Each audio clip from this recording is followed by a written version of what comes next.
Ladies and gentlemen of the media, colleagues of the Alliance for Change, good day and welcome to this press conference called by the Alliance for Change. We're fortunate today to be joined by out of the diaspora, Professor Shamir Ali and Dr. Vincent Adams. And in Guyana, we have Miss Laura George, the advisor to the Alliance for Change on Indigenous and Amerindian Affairs, the former leader of the Alliance for Change, Mr. Kemraj Ramjatan, Member of Parliament, and present leader of the Alliance for Change, Mr. Nigel Hughes. We will have opening statement from Professor Shamir Ali, followed by a statement by Laura George and some initial comments from Dr. Vincent Adams. And after that, we will open the floor to take questions from the media. So let us ask Professor Shamir Ali to make his opening statement. Many Professor? thanks, moderator, Member of Parliament Beverly, and this distinguished team. Hello, namaste, and salams. It is my honor to present the AFC statement on the 77th anniversary of the Nakba, a call for justice, hope, and peace. The just concluded visit by the 47th President of the United States, Donald John Trump, has brought much needed focus to the Middle East. This region is portrayed as war-torn, battered, vile, and forgotten place. It is time to transform that image into something wholesome. It is pleasing to learn that the US president held meaningful discussions with his counterparts of Saudi Arabia, Qatar, Syria, and United Arab Emirates about the future development of the region, and in particular about the state of Palestine. The AFC feels that it is time for Palestinians to be given due recognition and to find lasting peace, and supports this new initiative for peace and progress. Guyana has diplomatic relations with the state of Palestine since February 21st, 2013, and has supported almost all of the resolutions of the United Nations General Assembly and the United Nations Security Council. Yesterday, May the 15th, was the 77th anniversary of the Nakba, a catastrophic event that has shaped the lives of Palestinians and their descendants. The Nakba, meaning catastrophe in Arabic, refers to the displacement, dispossession, and ongoing suffering of the Palestinian people. The Nakba is a painful reminder of the historical injustices inflicted upon Palestinians. In 1948, hundreds of thousands of Palestinians were forcibly expelled from their homes, leading to a massive refugee crisis that persists to this day. The trauma and loss experienced by Palestinians have been passed down to generations, leaving deep scars.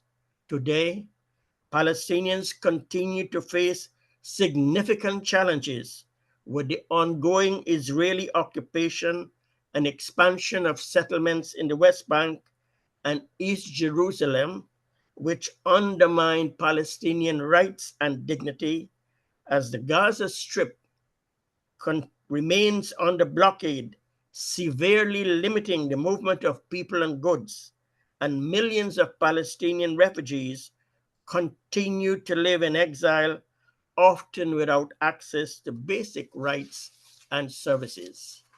Despite numerous challenges, Palestinians remain resilient, determined to build a better future.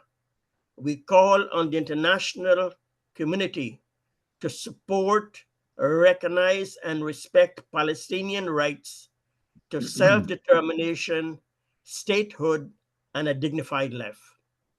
We support work towards a just and lasting solution to the Israeli-Palestinian conflict based on international law and the many United Nations resolutions for durable solutions for Palestinian refugees, ensuring their rights and dignity are respected.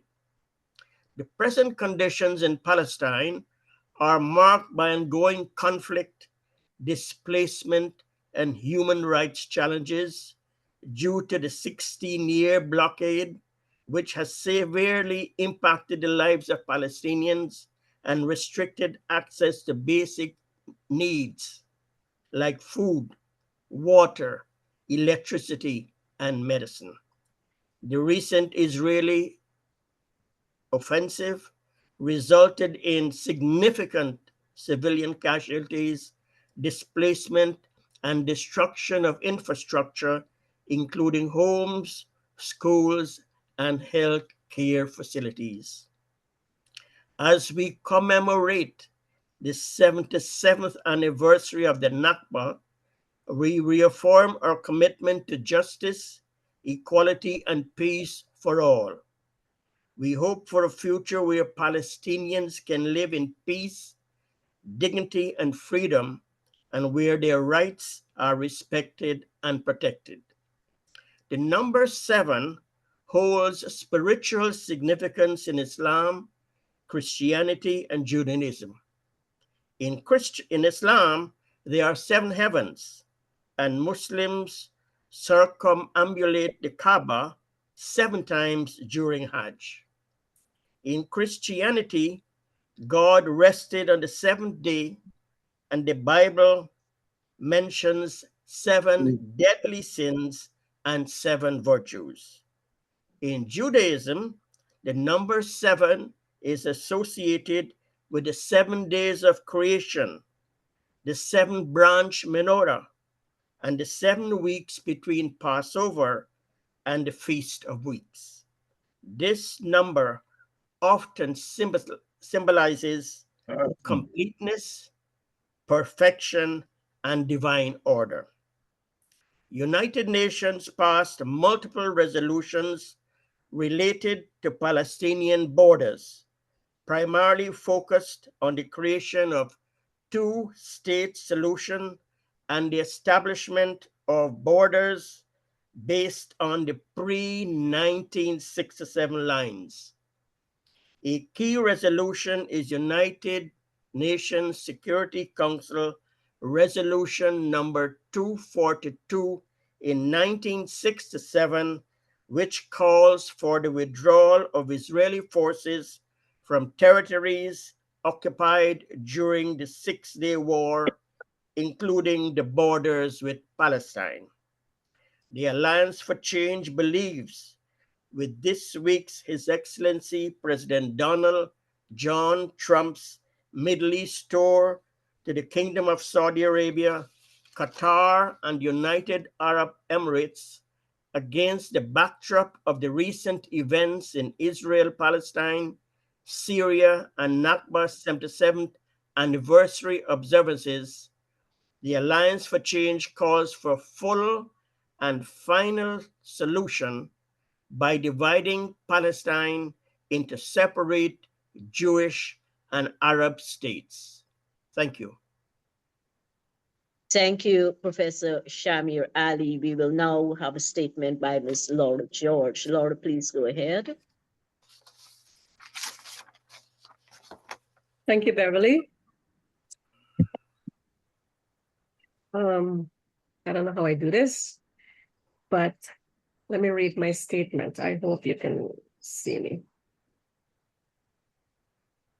So the recommendations to the conference of the National Tushhouse Council 2025. The 17th annual conference of the National Tushhouse Council is scheduled to take place between the dates of 19 to 23 May 2025. at the Arthur Chung Conference Center in Georgetown under the theme Robust Governance for Sustainable Village Development. The Alliance for Change fully supports the hosting of a conference of the Tushaus and other elected leaders, and respects that this annual conference is the forum where collective discussions and decisions are made on issues, challenges, and recommendations that can be presented to the government. The AFC is aware that every single year, the approach of the conference has been a program that is designed and creates limited timing for the Tushaus to be heard, but more time allocation for government officials. In addition, media coverage and engagement with leaders have demonstrated that the issues brought in previous years, such as issues from mining and forestry, land rights issues, access to clean water or lack of access to clean water, health and education issues remain very largely unaddressed and therefore presented back every year. The AFC therefore made the following observations and recommendations so more issues can be addressed effectively and rights violations addressed hereon. 1, the Tushaus must be given at least 2 to 3 days to caucus independently on collective matters of priority so that recurrent challenges can be able, or they can and therefore recurrent challenges can be presented and collective recommendations on the way forward given to the government. This, of course, is in line with respecting the rights of indigenous peoples to self-determination. This is the year of general and regional elections. In previous years, when it was not the year of elections, the Tushaus have been faced with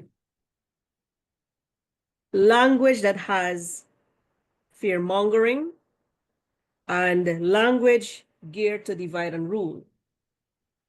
For this year, we strongly urge that indigenous leaders are so respected during this time, and the conference is not used as a maligning point of political leaders, nor for the conference to be used as a forum to launch a political campaign of the PPP.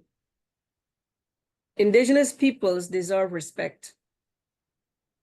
In light of the looming elections for governor of Essequibo by Venezuela, indigenous peoples need to have clear information, guidance, and guarantees on their protections as citizens of Guyana. Article 36, 1 and 2 of the United Nations Declaration on the Rights of Indigenous Peoples states that indigenous peoples, in particular, those divided by international borders, have the right to maintain and develop contacts, relations, and cooperation, including activities for spiritual, cultural, political, economic, and social purposes with their own members, as well as other peoples across borders. It further states that the declaration further says that states, in consultation and in cooperation with indigenous peoples, shall take effective measures to facilitate the exercise and ensure the implementation of this right. Indigenous peoples, especially those along the border of Guyana with Venezuela, Suriname, and Brazil, have maintained these relations as our people live beyond borders prior to the formal boundaries of our countries. Again, with the threat of May 25, indigenous peoples during the NTC conference will need clear answers on how the government of Guyana intend to have information shared, support given to indigenous peoples who largely occupy the Essequibo region, that our rights as citizens of Guyana are protected. This needs to be very clear to the leaders who will be brought here just a few days of the 25th of May. Finally, we must remember that the hosting of this conference falls within the time of the date of the tragic Madia fire in where we lost 20 of our children. Further discussions need to be held in terms of transparency and disclosure of what effective steps have been taken to make sure that our children are protected, especially those living in the dormitories, and how this is going to be effective. Thank you. Thank you, Laurel. We will now have some comments from Dr. Vincent Adams. Dr. Adams? Thanks. Good morning. Well, it's afternoon, sorry. Good afternoon, Beverly, and our listeners. I listened to the Vice President yesterday in his press conference, and it is really stunning, even though not surprising, that here we are in a crisis, a political crisis with Venezuela invading our borders, 2/3 of it, by intending to hold an election, and this man did not speak a single word about that crisis until the question was asked, and he punted everything to the GDF. He's always involved in everything else. He knows everything else. But something at this level, here it is that the president of the country, and that's not just a slip of the tongue, by the way, because he always operates as if he's the president, and then he spends most of his time abusing down Aubrey Norton and his relationship with Amna Ali, sticking his nose in business where it does not belong. And we all know, when a man is doing that type of stuff, we all know what we call him. And this is the same man, by the way. This is the same man that put Janet Jagan out of the party, basically. Kemrad knows the story because he repeats it all the time. Janet Jagan gave him the crown to take over that party, and he turned around and sent her into pasture, just telling her that she's just a normal citizen. But and Kemrat can speak more about that. But anyway, we all know that today there is a major bill in the House, which is the biggest scam of a bill, which is the oil spill bill that is going to be debated in Parliament today. And these Jagdeo and Nandalal, a few days before they start rolling this bill out, they want us to believe, to not believe what we see and what we hear. After they want us to believe that they have suddenly have an epiphany of the change of mind in supporting unlimited liability coverage for this nation, something that they've opposed, they've fought, they've waged a war against it for 5 years. But now they suddenly want us to believe that they've had this sudden change. This bill is a scam. One international environmental lawyer called it garbage. And some other experts call it all kinds of different names that I'm not going to repeat here. But here it is. They've opposed it for 5 years, and then suddenly say, well, okay, we're agreeing to exactly the same thing that we've been opposing. There is nothing here. All they're doing, they're putting words into this bill. For example, the responsible party has to be responsible for all liability. We all know that it's in the law already. However, you can put whatever you want into the law that they're responsible, but if there is no financial assurances to cover it, which is exactly why we implemented the parent company guarantee. Judge Kissoon overwhelmingly ruled in our favor, our meaning when we're in office. And now they're coming up as if they suddenly have an epiphany of mind and they've been enlightened. Well, if you've been enlightened, say that you're enlightened, you made a mistake, but they're not saying that. They're looking. Now this man they want to claim as if they're putting this bill, as if they're now the fathers of unlimited liability coverage. As a matter of fact, he had the nerve to say that it was the AFC Nigel Hughes who may have been in contact with Exxon to not have unlimited liability coverage, but they are now for liability coverage. He's saying that, oh, we are now solving a problem.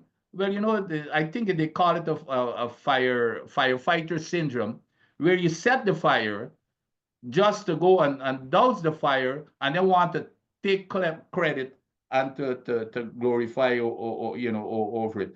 So this bill here, it's I just want to bring to the attention of the people of Guyana. It's a major scam. Everything that they're putting into this bill, it's already into law, except that there's no financial assurance to guarantee what they're saying there in terms of responsible party who's supposed to be covering everything. No, we should be calling, as a matter of fact, the AFC is calling on them right now to apologize to this nation for bringing us through a trauma for 5 years. For 5 years, they've been putting this nation into a trauma. They need to, at a minimum, apologize. You cannot expect a government to make such a humongous shift in policy without a single explanation to the people as to what changed their mind. What is the logic behind changing their mind? The public welcome it, but how could you make such a big policy shift without letting the public know? So we're calling on them to give an explanation and to apologize not only to the nation, but to apologize to the two people that filed the lawsuit to represent the position of the law. The people that filed the lawsuit, they need to apologize to them. And here's the nonsensical part of this bill, more than anything else. They are proposing a bill that opposes what they're appealing in court right now. They're appealing against the unlimited liability coverage, but now they're passing a bill. So let them withdraw their appeal for that unlimited liability coverage that they're opposing before they can vote for this bill. That's the only thing that makes sense. You cannot have both at the same time. It's stupid, it's nonsensical, and basically just senile. Thanks, Beverly. Thank you, Dr. Vincent Adams. Ladies and gentlemen, we will now entertain your questions. Sorry, Beverly. Let me remind. Oh, sorry, Nigel. Go I ahead. know, I'm not in person, so I'm likely to be overlooked. Good afternoon, members of the press. Just 3 topics, the most important perhaps being the border. I will read last.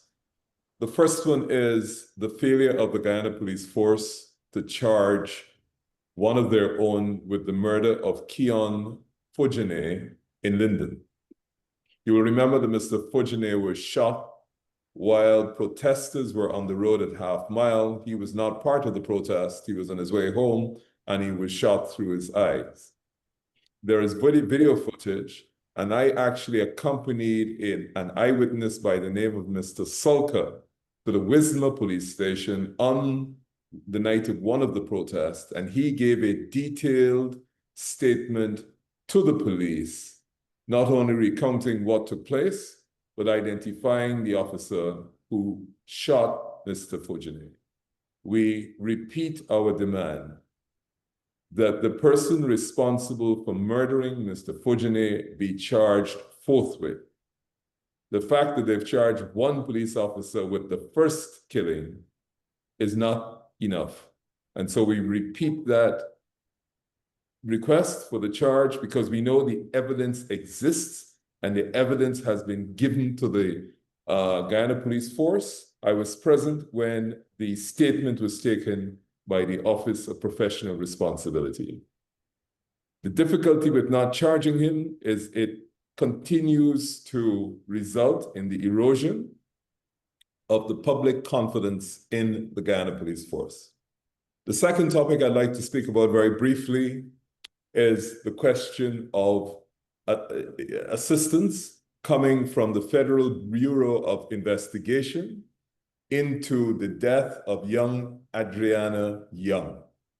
The United States government, friend of Guyana, virtual guarantor of the integrity of our western border, and country of the largest investor in this country, has made it clear through the personage of the ambassador that the services of the Federal Bureau of Investigation are available to assist in the investigation into the death of young Adriana.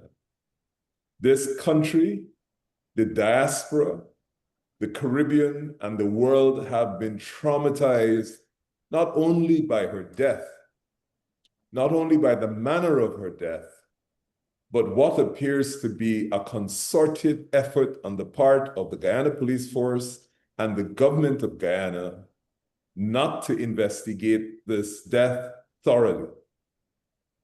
We are now becoming an international shame and disgrace as a country as a result of our failure to do the most basic of investigations, where there is more than adequate reason why the Guyana Police Force ought not to investigate. And now, to put the icing on the cake, we have a friendly government saying we are willing to assist. That government possesses perhaps amongst the most capable forensic capacities in the world at the moment, and it is willing to allow itself to assist into solving this. And all it requires, and I just wish to remind the members of the public, all it requires is a simple request from the government of Guyana. Nothing complicated, a simple request to the United States for assistance. The Alliance for Change calls and insists that the government of Guyana make that request immediately. We've already had significant erosion of the evidence, but we believe that this can be solved pretty quickly. As you know, there are at least 4 satellites that are constantly monitoring the shoreline of this country.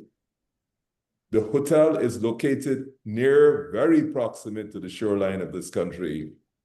And with a modest expense, you can get the footage of what actually happened in that hotel for the 24-hour period between the time young Adriana went missing and the difficulties that arose later in the afternoon. So we insist that that be done, and the American ambassador was gracious enough to say that the American government is willing to assist, and on behalf of the Alliance for Change, we wish to thank the American government for making that assistance available. Finally, permit me to read a statement in relation, penultimately. We are now months away from national elections, and we still have not had the benefit of the census. This is a national disgrace. It's not even a scandal. It is a complete and absolute disgrace that 2 years after the census is due, literally 2 or 3 weeks after the Minister of Home Affairs says that there are literally 19 Venezuelans in Region 4, 2 weeks after the fact that we were so embarrassed by the statement of the Minister of Home Affairs, we still do not have the census. We are a country in free fall.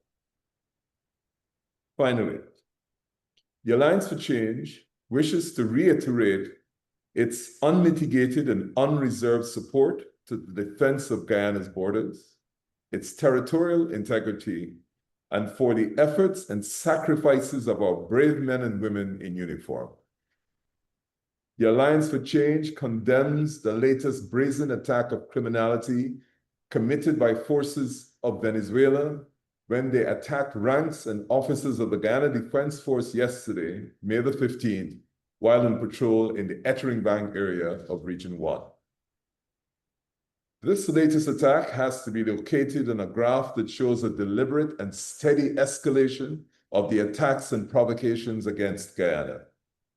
For the past 6 months, we have experienced the following incidents. In December 2024, the declaration of the opening of a bridge linking Venezuela to mainland and Coco Island, which you all know is the territory of Guyana. In January 2025, the announcement that elections would be held in a fantasy region known as Guyana Essequiba for the election of a governor and legislative council. In February 2025, the shooting and almost fatal wounding of soldiers on patrol in the Cuyuni River.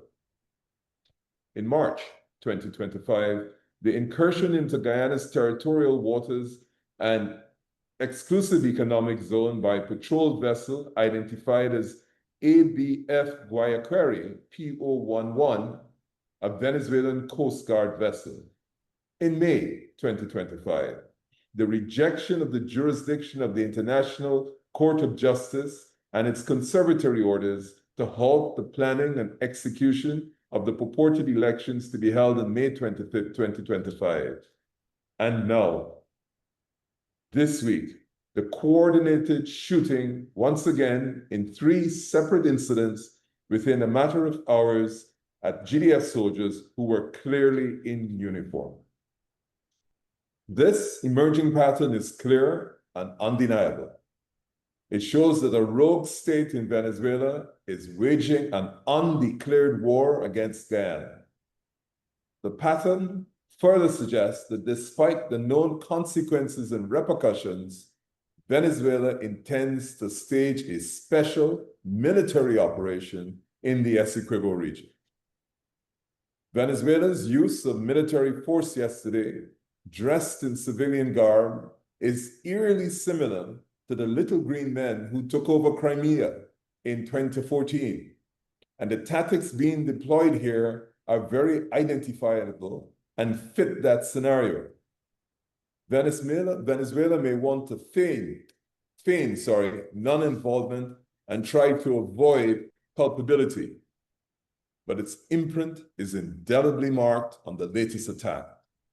There is no mistaking that this was an attack by Venezuela against soldiers of Guyana.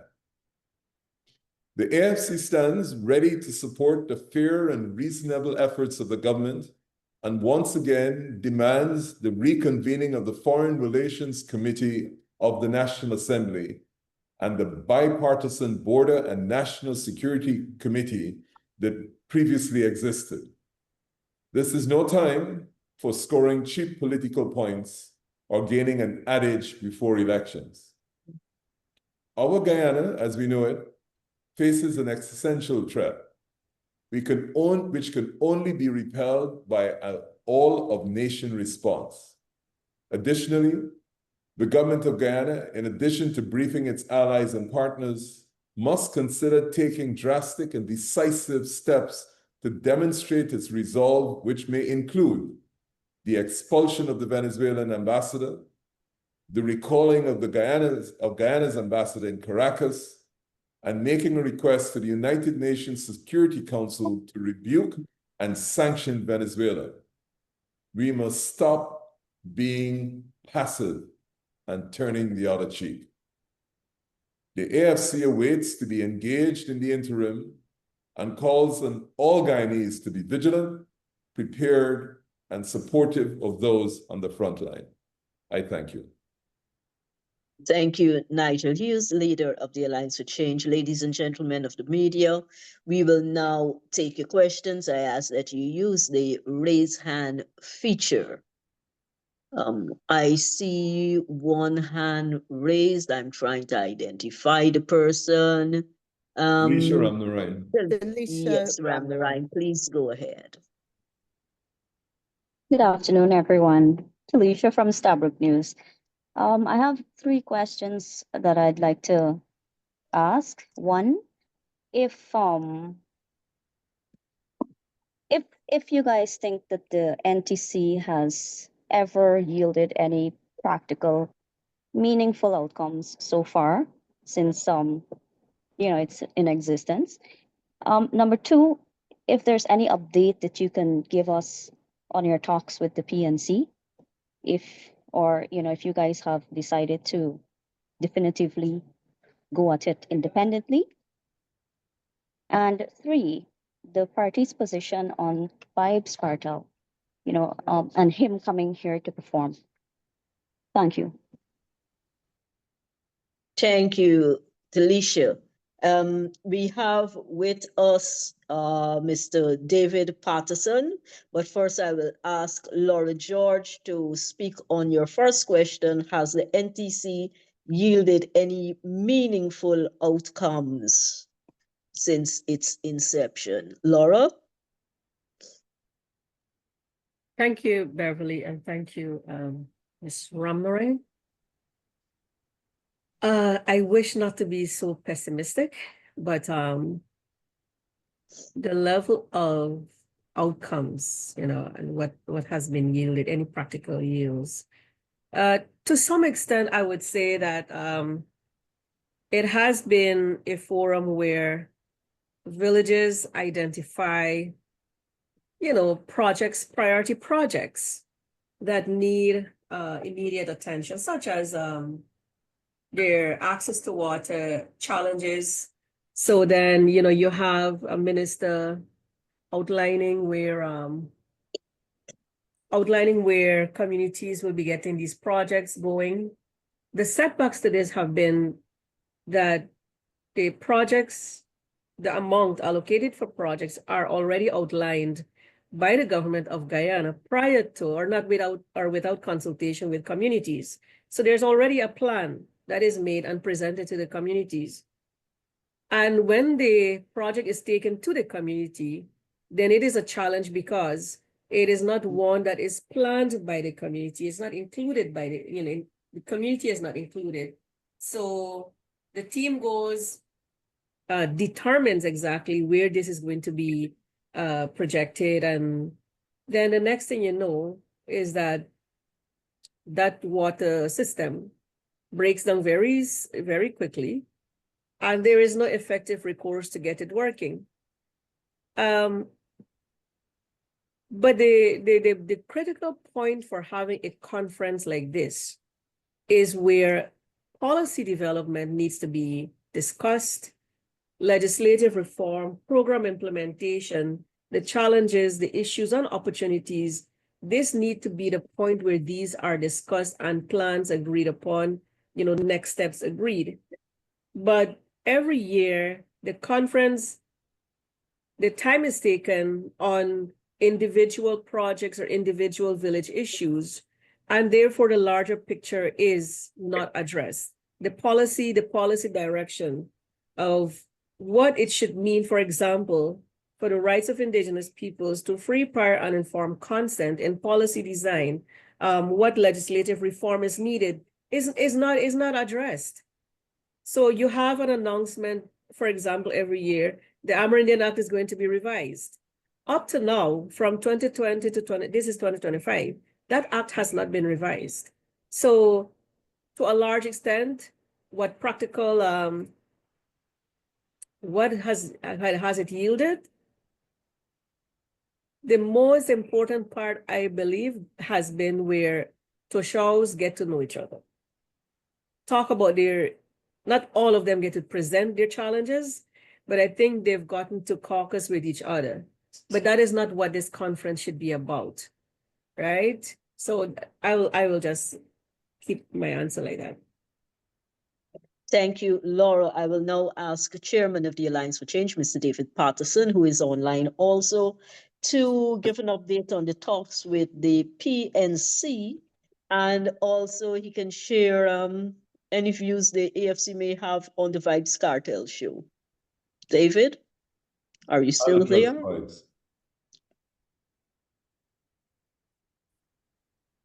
David? My apologies. My apologies. I was muted. My apologies. Good afternoon, ladies and gentlemen. Mr. Arnorine, there is no new updates in relation to the talks with the PNC, APNU. From the last time we spoke, the party would have announced that since the expiration of our time, that we have commenced and continue to commence to make preparations to contest the 2025 elections. Although I must say, as I said before, nomination day is the drop dead day. And there is, so technically there is a possibility, but at the moment we have made our preparations, and we stated our opinion. And so I have no new updates on that. Vibes Cartel show, you know what I mean? That's an interesting one. While we do acknowledge Mr. Cartel's performances and his entertaining abilities, and while we do acknowledge that he has a large following not only in Guyana as well as the Caribbean and maybe even further upstream, we also have to be mindful that, and we do hope that the promoters would have spoken to him, that songs and lyrics which offend various communities, he has a large repertoire. So songs which offend various communities should not be performed. And we're talking about, I see the ERC has made a statement about one of his songs. We're talking about songs that promote violence or the use of drugs, or particularly in Guyana, violence towards women. We would hope, that they would have spoken to him and encouraged him while he's here not to perform those songs. He has a large repertoire of songs, so therefore obviously any concert that he holds would be entertaining without any of these songs that may offend portions of our society.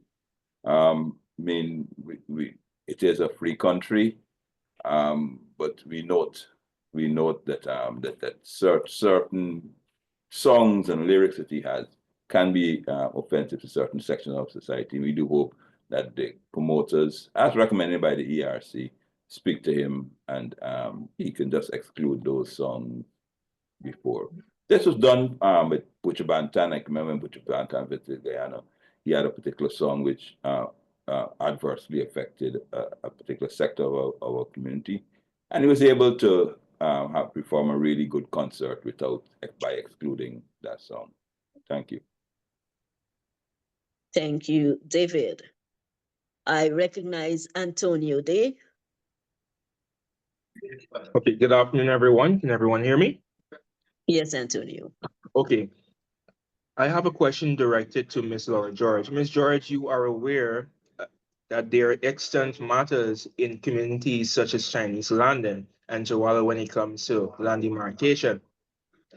I would like to know, what are your concerns, if any, on this matter? Because the Minister of Marine Affairs has been saying that she's rectifying the issue, but to date, we have not seen any resolution in this subject. And secondly, given that communities such as Arau, Ettering Bang, and other areas are closer to the Cayenne area, which is not too far from Venezuela, I would like to know, what are your concerns when it comes to if these communities are more susceptible to any attacks from the Sindicato gangs, as well as Venezuelan army officials? Thank you. Thank you, Antonio. Laura? Land Thank you. demarcation and concerns of communities close to the border with Venezuela. Thank you, Antonio. Let me go first with the first issue of the land demarcation and the issues, and the minister being quoted as saying that she's dealing with these issues, which ties into the first question, or to the question of the previous reporter as well. What practical solutions have the NTC conference yielded? It's like, no, and that's what I was saying, is like, while I don't want to be pessimistic, the practicality of the NTC conference has been, it has not yielded response to policy, legislative, and program and other areas there. So that's why we continue to have Jawala situation.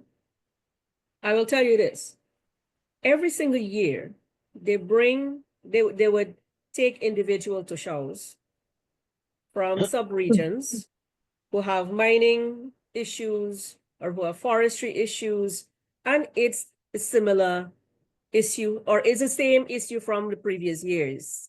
And so there has always been this band-aid, elusive response that they give to the Tushaus every year. It's disrespectful. It wastes the time of the Tushaus and the communities. It's disrespectful to them because we're trying to make them feel that it's being addressed when it is not being addressed.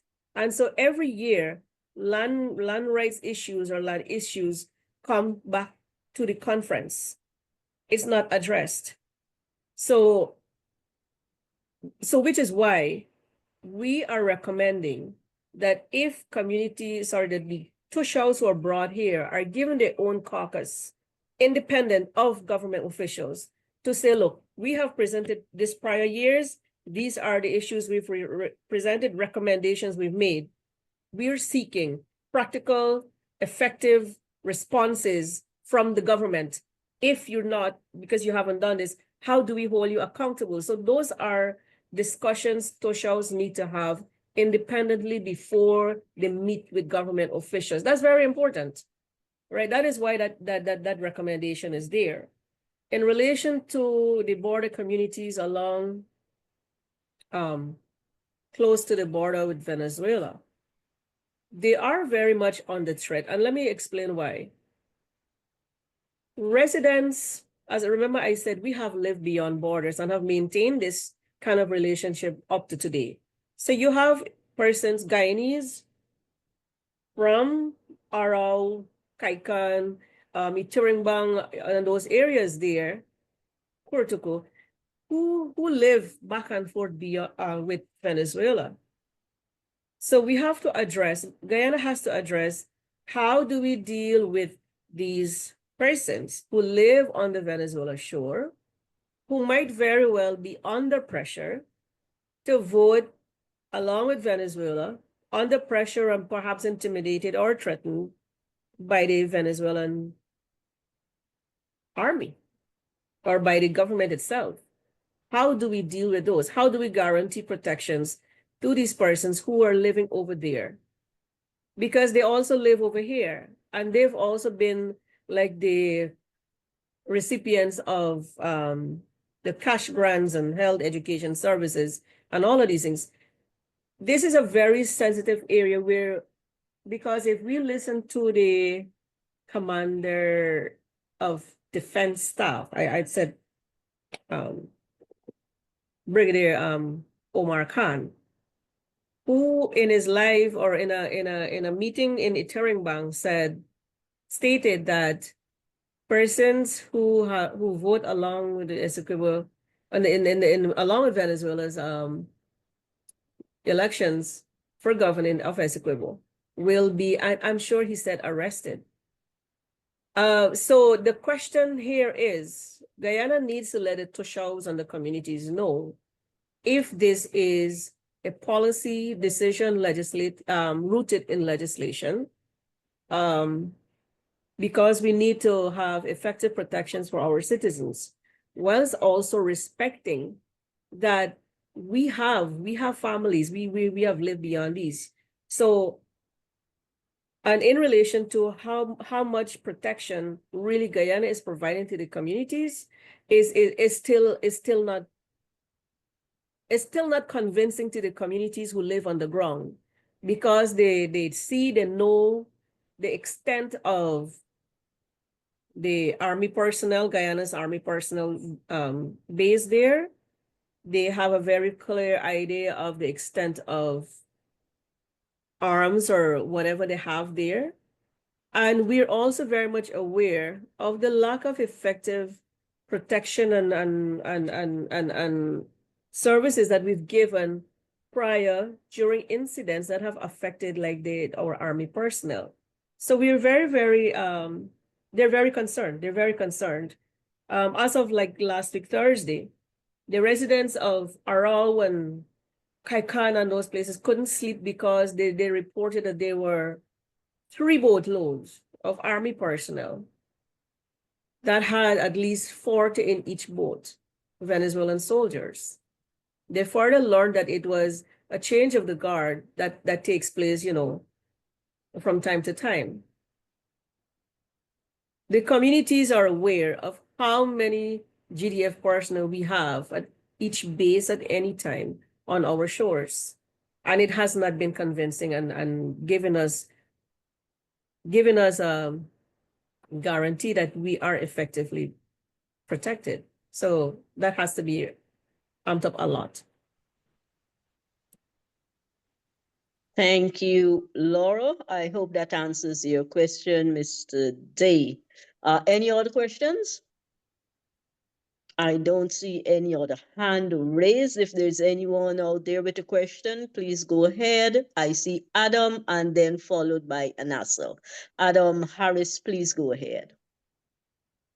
My question is directed, sorry, good afternoon, everybody. My question is directed to Mr. Hughes.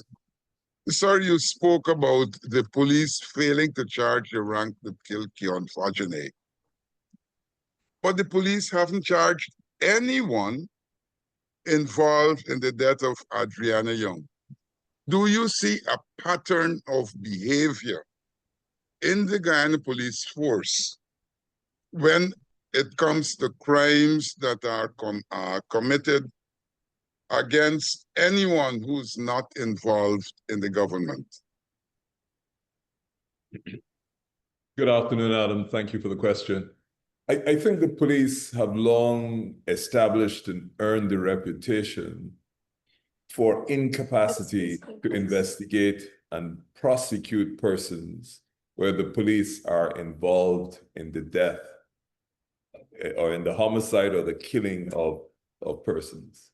And it's not until an international hue and cry is made that that happens. We had the two in Linden. If you want to go back before that, you had or in Boston, and if you want to go all the way back to Shaka Blair, there has been a consistent pattern by the Guyanese police force. They don't wish to investigate. And in this case, apart from the murder of young Adriana, you have the very important question of why the police would have given such a misleading statement to deflect the search away from the hotel by falsely stating to the public, and more importantly, to the mother, that Adriana was seen leaving the hotel. And when they showed the mother the security footage, she said, "That is not my child." And yet the police continued to publish that report. That is particularly damning. That in and of itself, I think, indicts the Guyana police force, and they don't seem to realize that where people have little confidence in the force, the rule of law and law enforcement are very seriously threatened, because you are going to put the population in a position where they feel they have to act in their own defense, and they cannot rely on the police to maintain not only law and order, but to maintain the rule of law. And they seem to think that this is a political statement. It's not a political statement. Look at what Haiti looks like today, where there's no law and order and where the rule of law does not exist. We are in a very difficult place, and we still have time to, forgive the pun, arrest the situation. Thank you, Nigel. Mr. Harris, do you have a follow-up? I see your hand still up. Yes. My follow-up has to do with the fact that, well, I want to know, is there any way to get around this kind of situation where the police are refusing to act under certain conditions and people are left to their own devices? I'm not suggesting that the people go out there and do what they want to do, but is there any other way to deal with this situation, sir? Yeah, there is. And Adam, I'm happy that you've cautioned people against going out there and behaving perhaps less than lawful. It is clear to every citizen that the Guyana police force can no longer protect or is committed to investigating. There is a minister that is responsible to the National Assembly for the operations of the Guyana police force. And since the Guyana police force and the government, by its refusal to take this seriously, the next step is for me to go where the money is. And that is to begin to speak to the foreign investors in Guyana about the jeopardies of continuing to invest in Guyana, because it is now a stage where the citizens are no longer protected by the Guyana Police Force.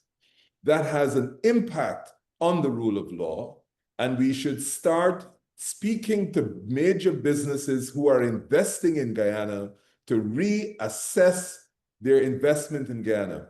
All of us will suffer, but at least the prospect of that investment being tempered will bring the government to its senses about how serious this situation is. And you will recall that back in the 80s, that what brought South Africa to its senses wasn't the fact that there were acts of violence on the street, though that might have had an impact. It was the call for the economic boycott of South Africa. And I remember being a student where the student bodies had decided they were not buying South African products. And that brought the change. And if you want to see in Guyana not only the rule of law or the enforcement of law and order, but that citizens' rights are protected, you have to go after the money.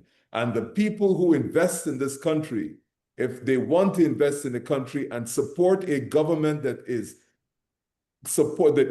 has a police force that is condoning the killing of its citizens, one, by policemen, and two, where the police appear to be involved in the cover-up of a homicide, then your investment cannot be guaranteed as safe, because the next step for that is really going to be the breakdown of law and order. I would Thank like you. to make a comment on that. Please go ahead, Kamraj. As former Minister of Public Security, there were major recommendations made from the British security sector reform of the security sector that we had and that were completed by, first of all, Mr. Sitlington and Russell Coombe. And it had to do with strategies to deal with violence and crime. It had to do with the human resource improvement of the Guyana Police Force, their salary structure, the terms and conditions of employment, and a whole heap of other things. And all these were done during the last APNU AFC government. And it was now for what is called the implementation of those recommendations.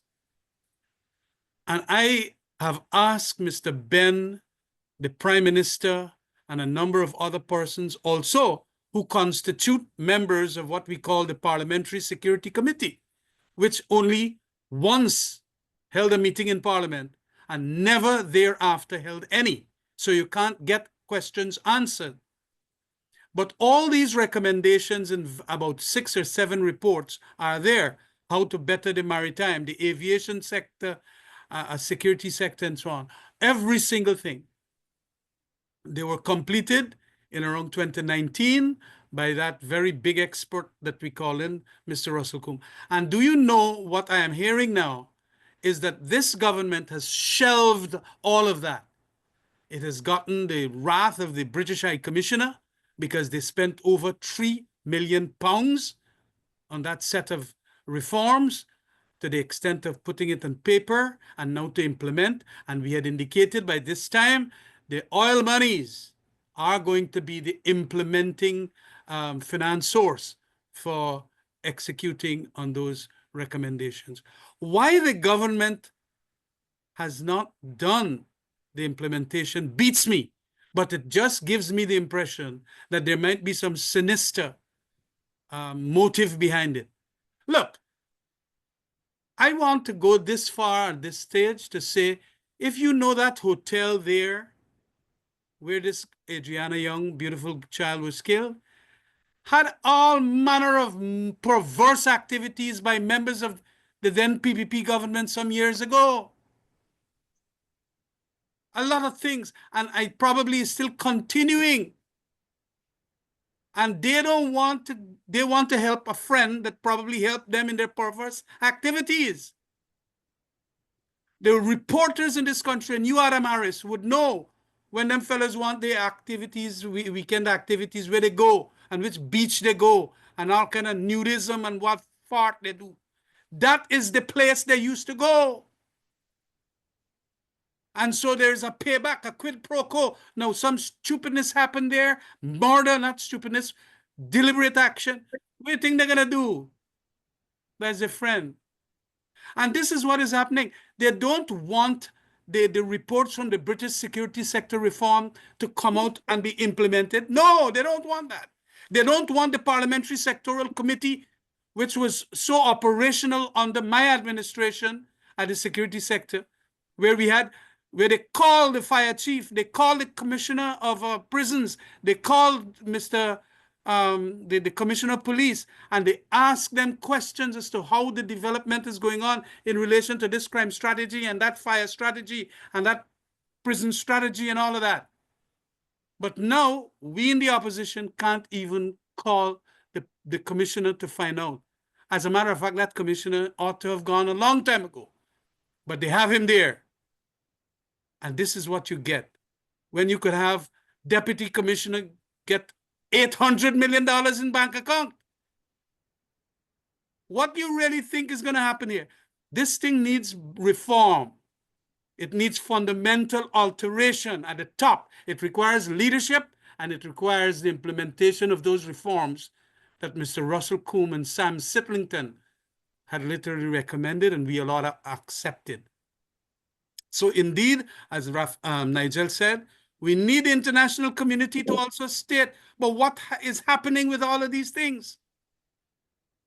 I met Mr. Russell Coombe. He came for a private visit to Ghana, and he's appalled a couple of months ago. And this is important for the public to understand. And if you, as a member of the PPP and so on, now coming to realize all of these things, you too got to put your pressure. The press, the party member within inside there, because I understand all of them. We have gone to Bobis, Albion, and so on, and all of them vex. Well, if you're vexed now, please don't vote for them next time. And the international community put the pressure down. What has happened? Are we wasting our monies here? Nothing being implemented? Well, tell us what has been implemented. Why don't you convene the Parliamentary Security Committee meeting? It's almost the end of your term, and one single meeting. That's what I'd like to say. Thank you, Mr. Kemraj Ramjitan. I recognize Anasa, and then we'll go back to Antonio. Good Anasa? afternoon. And Good as afternoon. William Juniors, this question is directed to either Mr. Patterson or Mr. Adams. So ExxonMobil has recovered over US 34 billion to date, which amounts to more than the cost of the first 4 projects in the Starbuck block. In light of this, who is the owner of these assets since they've already been paid off for? I'll let Vince go first as follow-up. Yeah, it's very simple. I think we've been hearing this kind of foolishness from this vice president for say, I guess 5 years. The contract is clear at Article 20. All movable and fixed assets belong to the government of Guyana. It says there that at expiration or termination of the contract, all of these assets shall be returned to the government free of cost. If somebody has to return something to you free of cost, that means that it's your assets. Now, during the operation, they're allowed to use the assets, but cost style, or we're paying for those assets. So when the vice president comes up with this absolute dumbfounding statements that somehow we're going to seize these assets if we get an oil spill to pay for an oil spill, it's absolute nonsense. It's idiocy. But then in the context of ring fencing, yes, they have, the recoverable cost to date has been 34 billion, and I can't, the forest, it covered like the forest 4 projects or something, somewhere within that vicinity. The only problem is, you can guess or speculate that we've already paid off the 3 million for Lisa 1, and I think the 6 million for Lisa 2, which is only, I mean, billion, 9 billion. But we do not have, which shows the incompetence and laxity of this government, which is how Judge Kissoon described them, that we do not, if you go buy a house, what you get is what is called an amortization schedule that says every month you're paying this amount for interest, this amount goes towards the principal, and it tells you exactly when you're going to be finished. We do not even have that. This government cannot even tell us how much we're paying in interest or how much is coming out in capital cost. So we do not even know how much of that money, that 34 billion, actually went into capital cost. So no, the question is a valid question that we need to all be pushing this government to tell us how much of that has been gone into paying the mortgage cost and how much has been going into operation, because we know that what determines how much profit we get. Cost oil, which is what it costs to run the project, is of course the capital cost that you're paying on the mortgage plus the operations cost, and wherever is left is divided in half. So every time if the projects were ring fenced, those two projects, we would have been the capital cost, 2 or 3 projects, whatever it is it covered, it would have gone away, and our profit would have increased because the only cost we would have been paying for is operations cost. So when I listened to him yesterday, and he knows that he's talking nonsense when the question was asked. Because anytime you hear somebody at the end of the question asking, well, do you understand what I said? They themselves doesn't even understand. And I know he himself doesn't understand because it was sheer nonsense that he was spouting.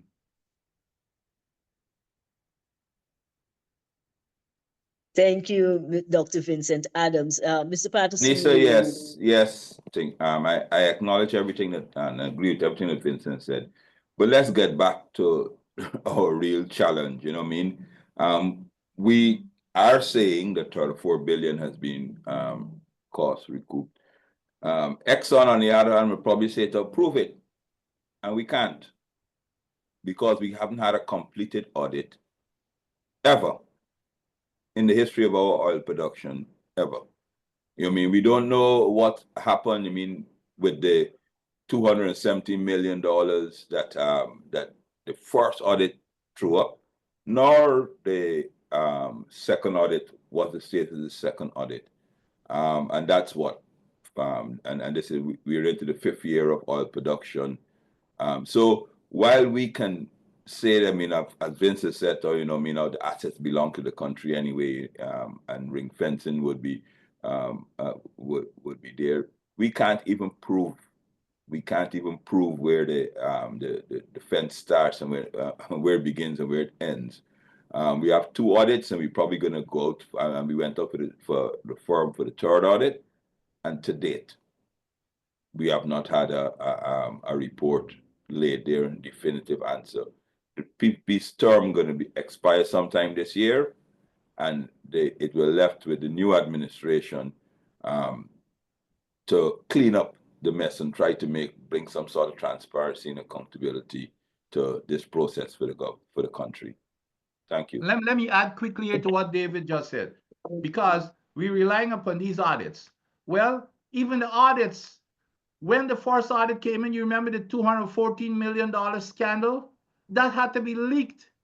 The government does not even disclose that. And we've got auditors going in there without any authority, because imagine an auditor goes in, and then the auditor comes out and complains that Exxon is not even allowing them to see the meter or to see the production data. So to add to what David said, we do not have a clue as to what we're spending money for.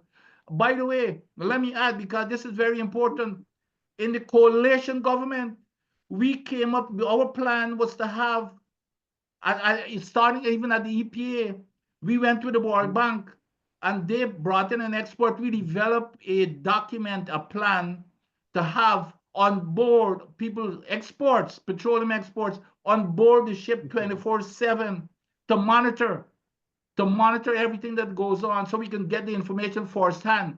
to assist if whatever audit is being conducted, to assist those audits. But the more eyes you have on board to see it every day, the better. They abolished that. They abolished it. I'm not talking about this nonsense about, well, we've got this feed back into our office. That's a bunch of baloney. But it comes from ignorance, I guess, and they really don't care. Thank you, Dr. Adams. Antonio Day, I recognize you. Yes, good afternoon again. Mr. Hughes and Mr. Ramjatan, I have a question directed to you. Either of you can answer. As you're aware that the Article 347, Paragraph 1 of the Criminal Offences Act speaks to inciting blasphemous libel. And this is in the context of ERC reprimanding this guy, Baby Skello, which you know of. I would like to know, you guys have been lobbying for constitutional reform, because when I peruse the documents of the Constitution, while the Defamation Act of 1957 speaks to slander and libel, what warrants it, I noticed that in the Criminal Offences Act, it doesn't speak to anything pertaining to slander. It only highlights libel. So I would like to know if this is a grave concern for you guys as legal experts. Mr. Hughes, will Nigel? you answer that? Antonio, I'm not clear as to what the specific question is. Whether the offense set out in the Criminal Law Offences Act, which is an indictable offense as opposed to the Summary Offences Act, whether I'm not sure what you're asking. If you can clarify the specific question.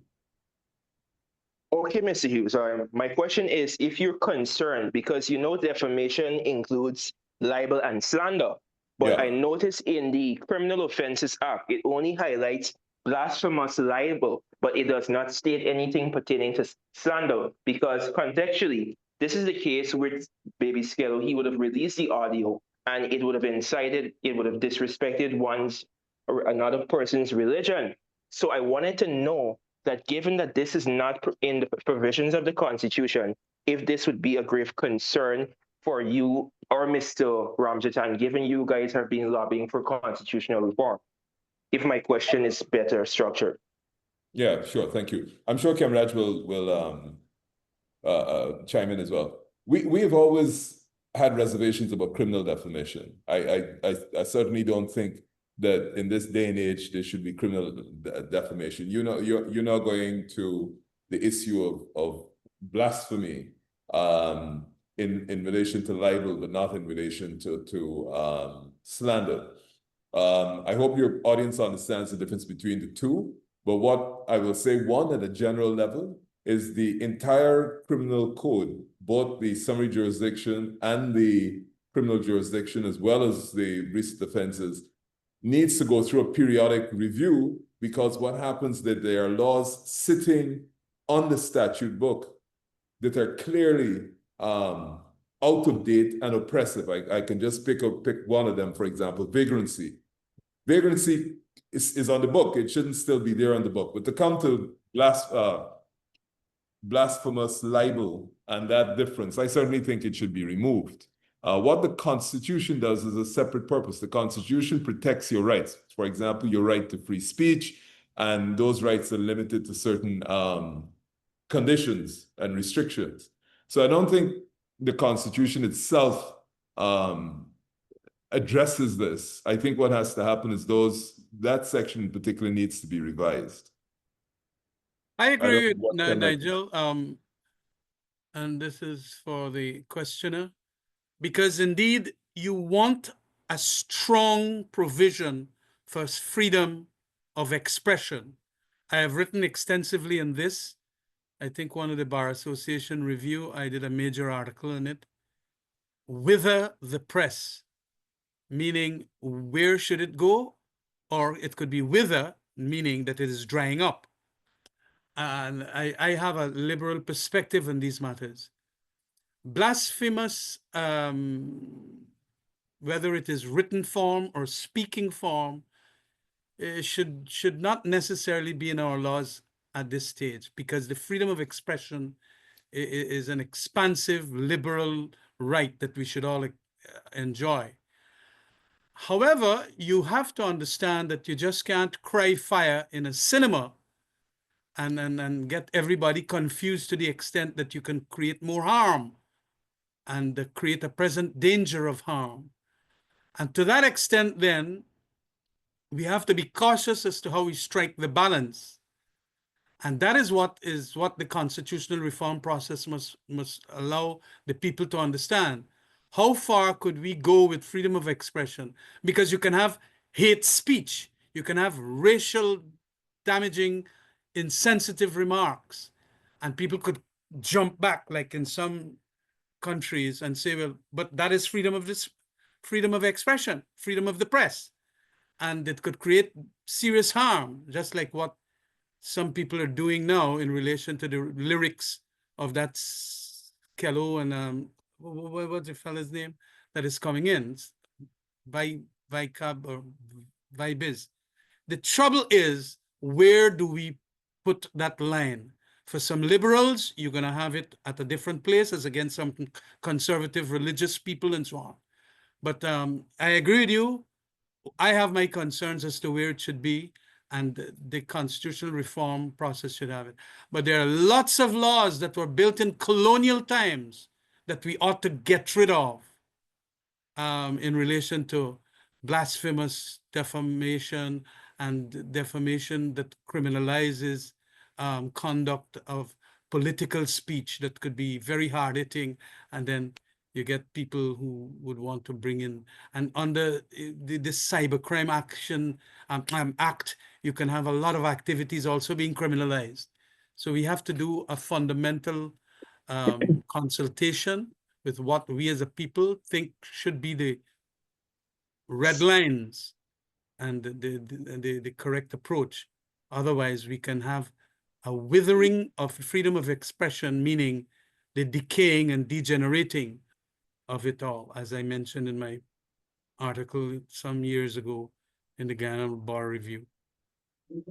Thank you, Mr. Mr. Kemraj. Lord, Mr. Lord, forbid me if I just ask Mr. Ramjitan. So, Mr. Ramjitan, Please go you ahead. know that sorry if I'm encroaching on time, but I just need to throw in this last question. Given that we have a very sensitive society and knowing that people are very defensive of their religion and what have you, don't you think that persons who are culpable of this act, Mr. Ramjitan and Mr. Hughes, they should be faced, and if not indictment, they should face some form of penalty so that there will not be any recurrence? Because you know that we cannot vilify people's religion. Well, that is where the striking of the balance is required, Antonio. It is not as if it is easy. In colonial times, the colonial masters put those statutes to get rid of anybody that could attack their regime or the status quo. And it had gone a far extreme. You couldn't talk anything about religion or the Catholic system, although we know what the Catholics have done for colonization and all of that. You could not. So the blasphemy laws that we have in Guyana now is as a result of that colonial period. We should shift the markers to a more liberal democratic society. As to what the shift should be requires constitutional reform. And that is the point I'm making here. In relation to what we have presently in the laws, no, I don't believe that we should start prosecuting and convicting and all of that. Those laws were for a bad time in our country. Slavery days and all them things of and indentureship and colonization and so on. We have to be very cautious as to how we do that now. Because in our constitution, independence and Republican status, we have a very expansive freedom of expression provision, which in my view, as a lawyer, we should expand on. Thank you, Mr. Ramjitan. Ladies and gentlemen of the media, at this point, we have to bring this press conference to a close. As you may be aware, we have a few members of parliament who have to be at a sitting at 2 o'clock. So forgive me as I bring this press conference to a close for today. And I thank you for your participation, members of the media, and my colleagues in the Alliance for Change. Thank you. Hi, Belgium. Bye.